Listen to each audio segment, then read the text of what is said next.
What's up and good morning, guys? Welcome back to another video. Today is day 4 or video 4, I think, of the Ryno Ranch Gate project. I hear a cat. Apparently we got a monkey over here. Oh, we got a bird that makes monkey sounds. I have no clue what's going on. Apparently all the animals are very awake. What's up, kitty? So we're gonna go ahead and get the Mini X fired up, and then we're gonna fuel it up. Now you guys are probably gonna say something, and yes, you are correct. We are still indeed filling up the equipment here with gas cans.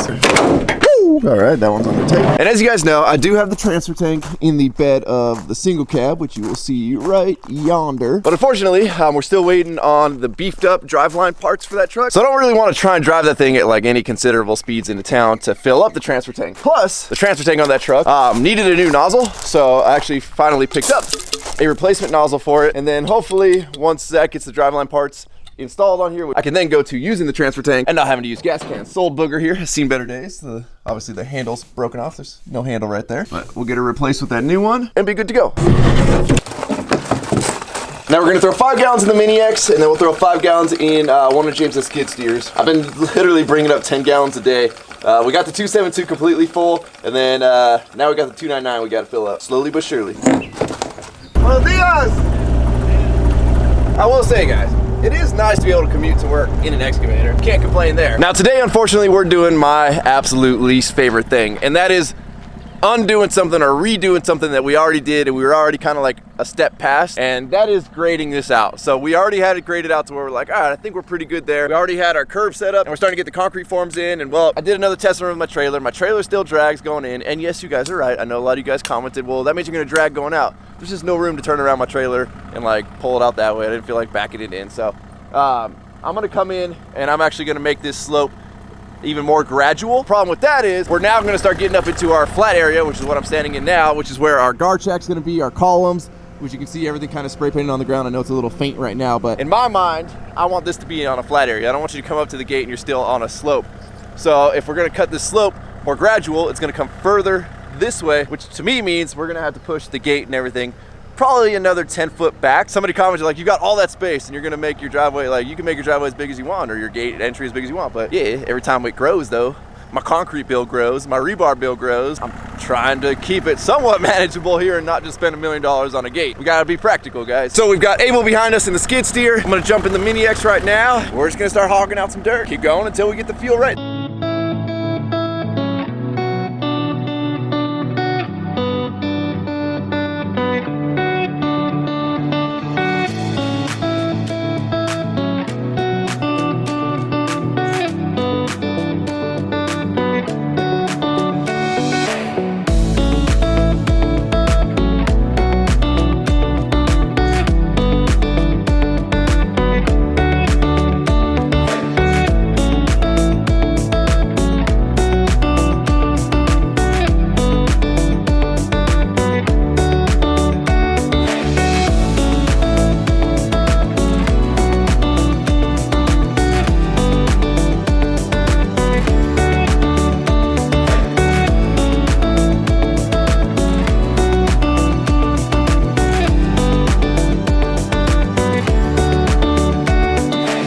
So to give you guys kind of an idea on how drastically we were changing this grade, there's the old grade.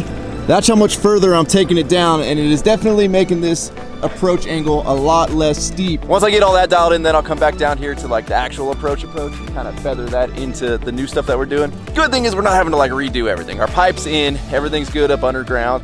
So it's just kind of a come in and reshape type of day today.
closer, y'all. We're getting closer to the final grade here. This side's looking good. I don't know if this is gonna show up on camera, but kind of where Abel's at right now on the skid steer, it kind of flares up just a little bit. So we're gonna kind of take out a chunk right there and just try and feather everything back to, we're not gonna call this level up top because it's not level, but playing with a bunch of different grades here. So obviously we gotta get the driveway to flow out that way, but the street flows this way.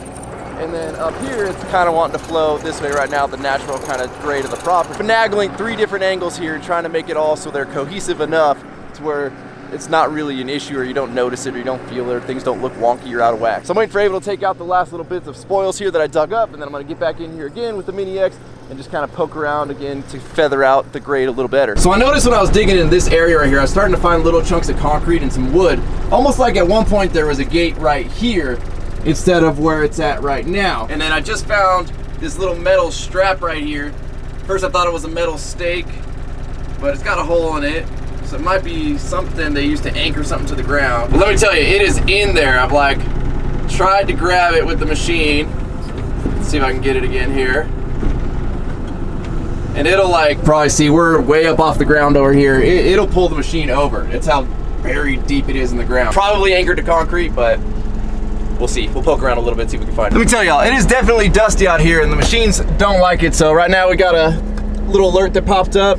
Intake air restriction, check engine air filter. So we're gonna pull the old air filter out here and give her a little clean. This is the second time on this machine that it's needed it, so they definitely grab the dust. But I mean, I guess it means the air filters are working.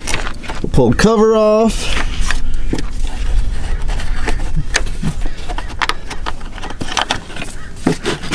Now mind you, these things are literally sucking air through that tiny little vent there. Well, you can see, oh geez, all right, I'm just gonna put that all down my shirt. That booger's got a little dirt in her. Filter's a little dusty. Let's get her pulled out here. Oh jeez. This thing weighs like 10 pounds more right now. Get her cleaned out. All right, y'all, we're going for another attempt here of the Ryan's Trailer Dragon Saga. We're gonna hope this is the last and final time. Eventually, I'm just gonna say enough's enough. I don't wanna take down too much of the grade. And then this trailer might just be destined to only be taking the service entrance in and out of the property. But we'll see.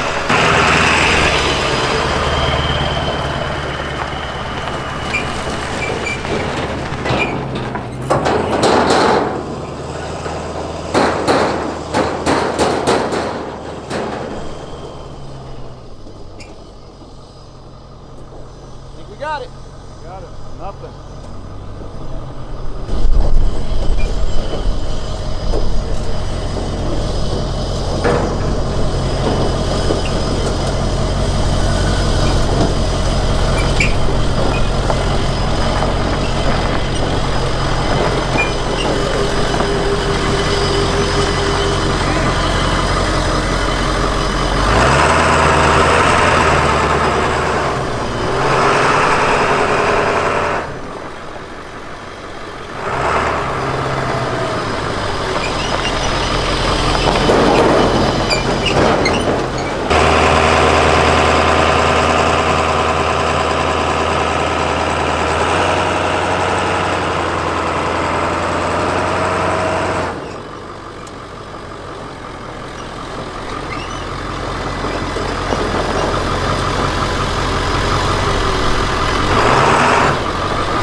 All right, guys, well, I would call that a success. Going in, we're close, but we clear. And now, mind you, I didn't even come in here and clean this up yet because I didn't want to final grade it, test it, doesn't work again, and we're tearing it all up again. So I think once we come in here, clean this up, a couple more passes on it, pack everything down, it'll give us just a little bit more clearance. Coming out, it's honestly pretty close. I'm not gonna lie to you, but eventually I'll weld some rollers onto the bottom of that trailer just in case. it ever does actually hit the concrete, it doesn't take a big old gouge out of it. But if it gets to where it's sketchy again, I'll just start using the service entrance for this trailer alone. But I wanted to make sure other trailers can come through here, because most trailers typically aren't as low as the dovetail on this trailer. So I think we're good. We're gonna get in the skid steer here. We got some water now, and we're gonna get this bad boy final graded, or close to final graded. Also, you can see that metal strap here. Again, I don't really know what was in here. This thing looks pretty ancient, but it's also been underground and it's been pretty low. So it's almost like the grade came up here, which is weird.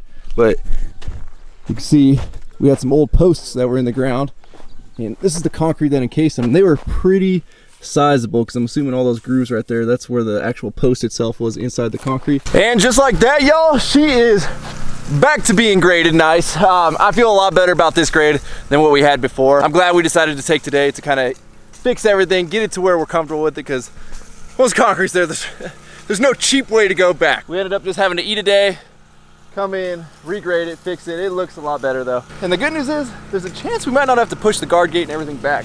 So I'm currently, let's see, about right here, standing in the guard gate, which you can see where the slope kind of comes up right here. We're not quite level, but I think we're level enough to where the guard gate can kind of still live in this spot right here and be good. But we got both the machines washed. They needed it. It was getting real dirty and dusty out here. The water trailer is back up at the house. We are refilling it again, and then we're just gonna kind of leave it out here on an as-needed basis. Very happy with the way things are turning out. Tomorrow, the boys are gonna jump in. They're gonna get the curb formed on both sides. We'll just need to bring in a little bit of DG, final grade it, compact it, tie some rebar, and we are ready for concrete. So yesterday we got the grade fixed. Now today, we're only moving forward. From here on out, no more redoing stuff. The boys are down here getting everything prepped. As you guys can see, they cleaned this edge up right here. The forms were in the way yesterday, so I didn't get too close with the Mini X or with the skid steer. I didn't want to tear everything up, so they kind of came in and cleaned it up by hand a little bit. There's lots of veins. I mean, that's DG, but you'll see there's veins and veins of rock in here. Old telephone pole that was right here at one point. A lot of stuff buried out here. So now that we got our string lines in, you guys can see kind of how the curb's gonna sit. And a little issue we're running into right now is where this old telephone pole was. You can kind of see how the dirt is risen up right there, and there's concrete. That's not giving us our 11.5 inches. We need to get the curb in on the backside. We're gonna get in the Mini X right now. We're gonna come just poke and scrape a little bit at that, clean it up, and that'll give us enough room. Now I know when I purchased this thing, a lot of people said, why would you purchase a Mini X as your first piece of equipment over at skid steer? And again, the reason I did is I found such a good deal on this. I was actually about to purchase a skid steer, but I couldn't pass up the deal on a, what, 100-hour or less than 100-hour machine here for the price I got it for. But I gotta say, this thing is just one of the most useful tools to have around. I know skid steers have 8 million attachments for them, but just having a giant, stronger hand is like, it's amazing. I love Sácalo de línea, por favor. ¿Saco de línea? Sí.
Well, yeah, we've got the first side formed. Now, mind you, we're gonna basically do our first pour. It's gonna come up to the point you see right there where the form is kind of capped off there. So we're gonna try and pour this whole approach in one go, and then we're gonna refocus on this top part area where the gate and everything's gonna be going. Now, you saw that we didn't use a 2x12 on the back. We're kind of using all the forms that we had off of jobs previously. Obviously, wood prices are insanely expensive right now, so we're trying to, you know, make good of what we got. So we ended up running a 2x6 in the back there, and then we underpinned it with another 2x6. Being that this backside right here is all gonna be planer, and I'm gonna grade it out to where it's not higher, obviously, than the curb, you're never gonna see like that little seam that it's gonna leave. And honestly, you could pull the back forms off, strip it, and finish that backside, but there's no point. It's gonna be buried, you're never gonna see it. So we're not too worried about that. So we got the front side all set here. And again, you'll see that there's gonna be a 5.5-inch curb, and then the concrete's gonna go up underneath there. And then we're gonna end up doing the same on the other side over here. Now I just saw Zach pull up. He's got the parts to get the single cab OBS all back together and running properly. Damn, what are we eating, an adult Lunchable? Dang, that's good stuff right there. Wait for my other lunch to heat up. Oh, what we got in there, a burrito? Oh, we got all the donks over here. What's up, guys? What's up, Willie? Want to say hi to all your fans on the channel? At least you get to work on concrete today.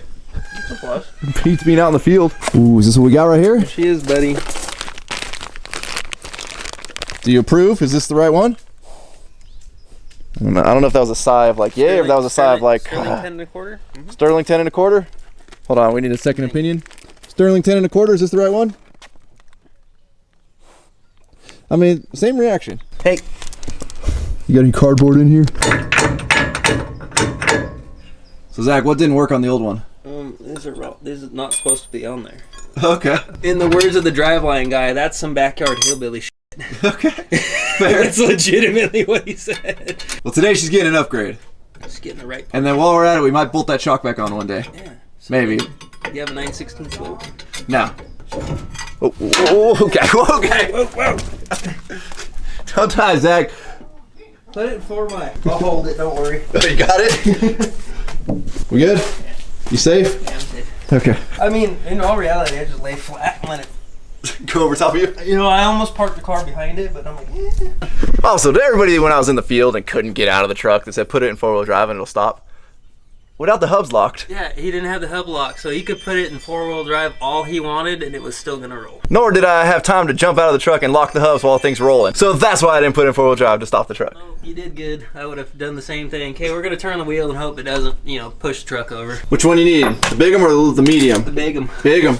Big 'em. Look at that, it's Zach's brand new one. Oh, it's got the one key on there that I haven't set up. She's like, not budget. So that's the old one.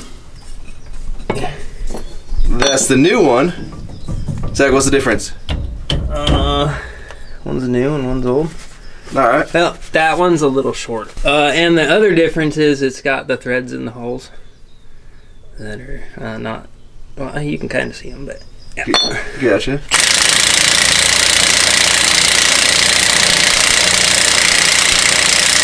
The saga of the driveline continues. Yeah, it does. It continues. I know the depth is different as far as the overall height, but apparently from where the nut sits to the back of this is a different length as well. Isn't there like 4 different types for these years? Well, there was a short and a long, and he pulled it up, and I told him the year, you know, go based upon not having the part. Right. But yeah, so these older trucks, it's a toss up on what's actually in it. Okay. Well, our luck. Our luck is we don't have the one that was in. Well, another swing and a miss. So back to the driveline shop. Zach goes. Let's go back down to the gate. Well, now that that side is done, we're moving over to this side. And again, I told you guys every time, like, I'm kind of in here grading by eye. It's a rough grade until we get our string lines in and start seeing exactly where things need to be. So now that we've kind of got our forms in, you can see we got a little hump right there. They're gonna take that out by hand.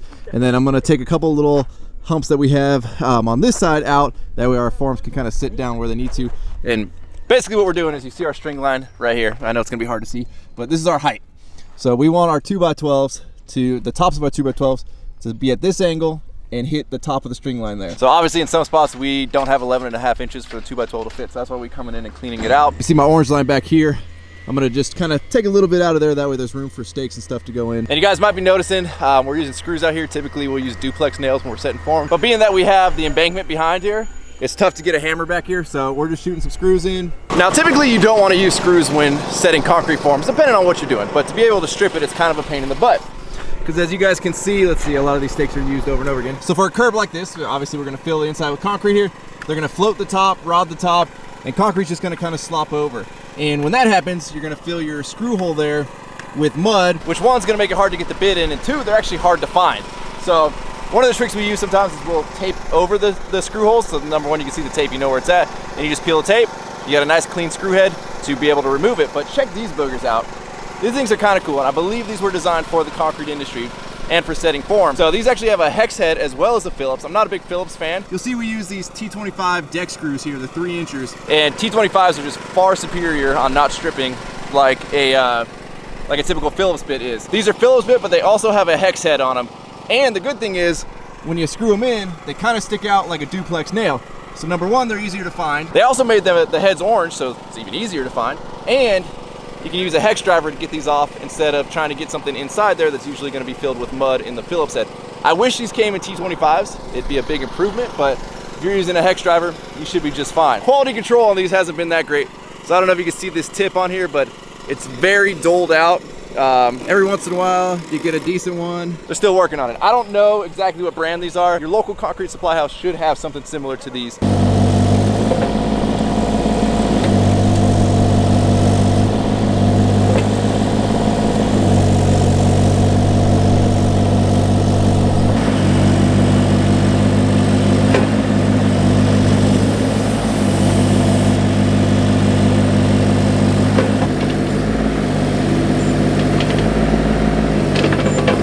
You can see kind of when we're setting things here, we got a little hump right there that's not letting our board drop to where we want it to drop for the right grade.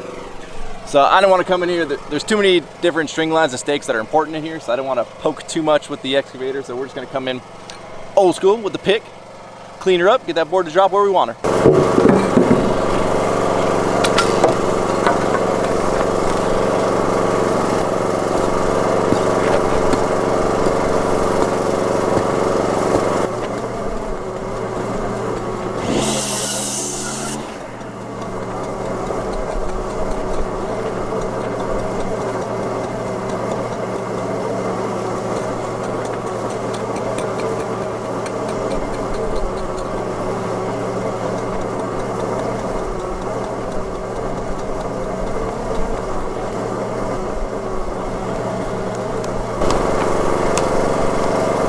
Perfect. What's up, Connor? You coming to survey everything? How's it look, buddy? Everything looking good? You sign off? Damn.